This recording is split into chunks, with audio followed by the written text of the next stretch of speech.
बूढ़ी नौकरानी का छाता। वर्किंग कपल है पीयूष और नंदा। एक यंग कपल पीयूष और नंदा ने 2 साल की डेटिंग के बाद शादी की। दोनों इंजीनियर हैं और नौकरी करते हैं। दिल्ली शहर में रहते हैं। दोनों काम पर जाते हैं, इसलिए उन्हें काम और खाना बनाने के लिए कोई चाहिए। किसी की पहचान से एक दिन नंदा को एक महिला रीमी मिलने आई। वो 40 साल की थी। पुराना छाता लिए आई रीमी। हाथ में पुराना छाता और छोटा सा कपड़े का बैग था। नंदा ने उससे पूछा, आप सब काम कर लेंगी? वो बोली, हाँ वो सब कर लेगी। और साथ ही उसने कहा कि उसके पास बड़े शहर में रहने को कोई ठिकाना नहीं है, इसलिए वो यहाँ काम के साथ रहेगी भी। नंदा को नई महिला अपने घर में रखने पर शुरू में थोड़ा संकोच जरूर, लेकिन बड़े शहर में काम करने वाले कहाँ मिलते हैं। साथ ही वो पहचान से आई थी, इसलिए नंदा ने हामी भर दी। रीमी वहीं रहने लगी और घर का सारा काम करने लगी। वो काम अच्छा करती थी। वो अक्सर शुक्रवार को आधे दिन की छुट्टी पर जाती थी कि वहाँ रहते उसे अभी 5 महीने हो गए थे। इधर पीयूष और नंदा में कुछ मनमुटाव शुरू हो गया। काम के प्रेशर में वो अक्सर एक दूसरे से चिढ़ने लगे। जल्द ही दोनों के बीच ईगो की प्रॉब्लम होने लगी और दोनों में झगड़े भी होने लगे। एक दिन पीयूष और नंदा में बहुत बड़ा झगड़ा हो गया। नंदा उस दिन अपने ऑफिस नहीं गई। कुछ देर अपने कमरे में रोती रही। फिर छाता खो जाता है।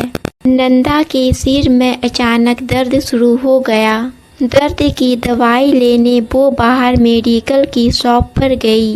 बाहर बारिश होने की वजह से वो गेट पर ही पड़ा। रीमी का छाता लेकर गई, लेकिन दवाई लेने के बाद वो छाता वहीं भूल गई और अपने घर में कमरे में आकर सो गई। शुक्रवार का दिन था तो रीमी को आधे दिन की छुट्टी चाहिए थी, इसलिए वो मैडम को बोलकर निकल रही थी, लेकिन निकलते समय उसे अपना छाता नहीं मिला। वो घबरा गई और नंदा को पूछने के लिए गई, मैडम आपने मेरा छाता देखा? मैडम बोली, शायद मैं मेडिकल की शॉप पर भूल गई, वहाँ जाकर एक बार देख लो। रीमी वहाँ भागी भागी गई, लेकिन उसे वहाँ अपना छाता नहीं मिला।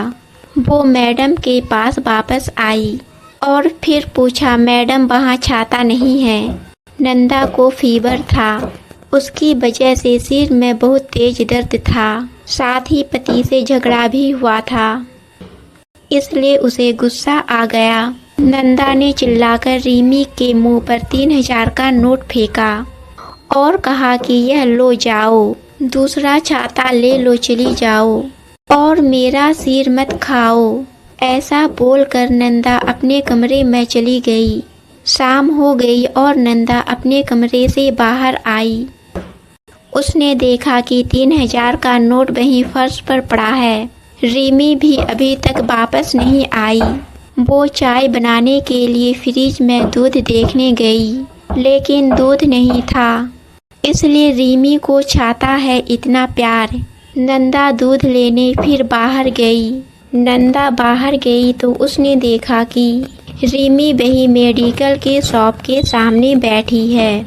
नंदा को अजीब लगा। वो उसके पास गई और पूछा, रीमी क्या हुआ?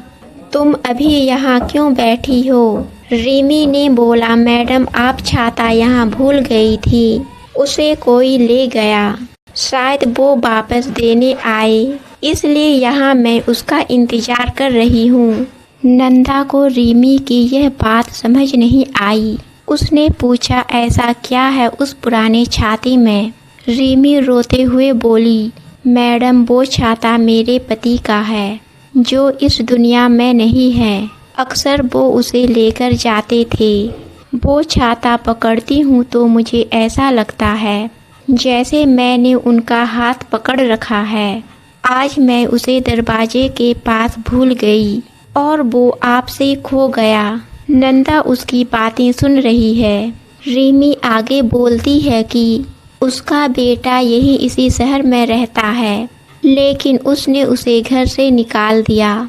वो अपनी पोती को देखने के लिए शुक्रवार को आधे दिन की छुट्टी लेती है। उनकी निशानी वो संभाल कर नहीं रख सकी। रिमी को रोता देख नंदा को भी रोना आ गया। साथ ही उससे पता चला कि सच्चा प्यार क्या होता है। इस बात से उसमें कई बदलाव आए। अब वो अपने पति से सच में प्यार करने लगी। दोस्तों, आपको कहानी पसंद आई तो हमारे चैनल को सब्सक्राइब और वीडियो को लाइक ज़रूर कीजिए।